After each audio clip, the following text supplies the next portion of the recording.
નમસ્કાર, આઝાદ મીડિયા લાઈવમાં આપનું સ્વાગત છે। પ્રજાના શરણે જતા પહેલા લોકસભા ચૂંટણીના ઉમેદવારો ભગવાનના શરણે પહોંચ્યા। ખેડા અને પંચમહાલ બેઠકના ભાજપના ઉમેદવાર આજે ડાકોરમાં ઠાકોરજીના દર્શન કરવા પહોંચ્યા। આગામી લોકસભાની ચૂંટણીને લઈને દેશભરમાં રાજકીય પક્ષો દ્વારા જોરશોરથી પ્રચાર કરાઈ રહ્યો છે, ત્યારે ખેડા અને પંચમહાલ લોકસભાના ભાજપના ઉમેદવાર ડાકોરમાં રણછોડરાયના દર્શને પહોંચ્યા। ઉલ્લેખનીય છે કે આ અગાઉ કોંગ્રેસના ઉમેદવારો પણ રણછોડજીના દર્શને આવ્યા હતા।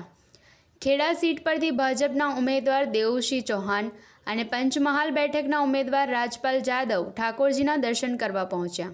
વિશ્વમાં પ્રસિદ્ધ ડાકોર ધામ ઠાકોરજી ધામમાં અમે બંને સાથી મિત્રો પંચમહાલના લોકસભાના લોકપ્રિય ઉમેદવાર ભાઈ શ્રી રાજપાલસિંહ અને અમારા ભારતીય જનતા પાર્ટીના પરિવારજનો, વિશેષ કરીને ખેડા જિલ્લા પંચાયતના પૂર્વ પ્રમુખ બેન શ્રી નૈનાબેન, પૂર્વ પ્રમુખ ભાઈ શ્રી ભાવિનભાઈ અને જેઓએ આજે અમારી માનતા રાખી હતી એવા ડાકોરના પ્રમુખ ભાઈ શ્રી રાજેશભાઈ ઉર્ફે રાધી અને નામ લેવા જાવ તો નીતિનભાઈ, રાધીન, રાજુ બધા 1000 કાર્યકર્તાઓ સાથે આજે ભગવાન શ્રી ડાકોરજીના ધામમાં ચરણોમાં નમન કરવા આવ્યા છીએ કે પ્રભુ ભગવાન आप देशના યશસ્વી તપસ્વી પ્રધાનમંત્રી આદરણીય મોદી સાહેબને દેશને પરમ વૈભવે લઈ જાય અને વિશ્વમાં શિરમોર રાષ્ટ્ર બનાવે એવી શક્તિ આપો અને એ યજ્ઞમાં અમે પણ યથાશક્તિ યોગદાન આપીએ એવી પ્રાર્થના કરવા આજે ઉપસ્થિત છીએ। અમારા માટે જેમણે પણ લાગણી બતાવી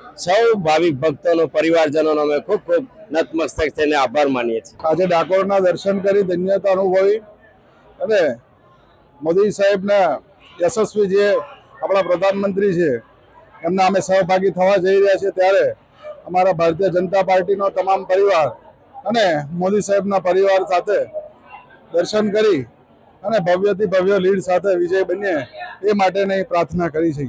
મહત્વનું છે કે પ્રજાના શરણે જતા પહેલા લોકસભા બેઠકના ઉમેદવારો ભગવાનના શરણે પહોંચ્યા છે, જ્યાં તેઓએ મંદિરમાં ભગવાનના દર્શન કરી આશીર્વાદ મેળવ્યા।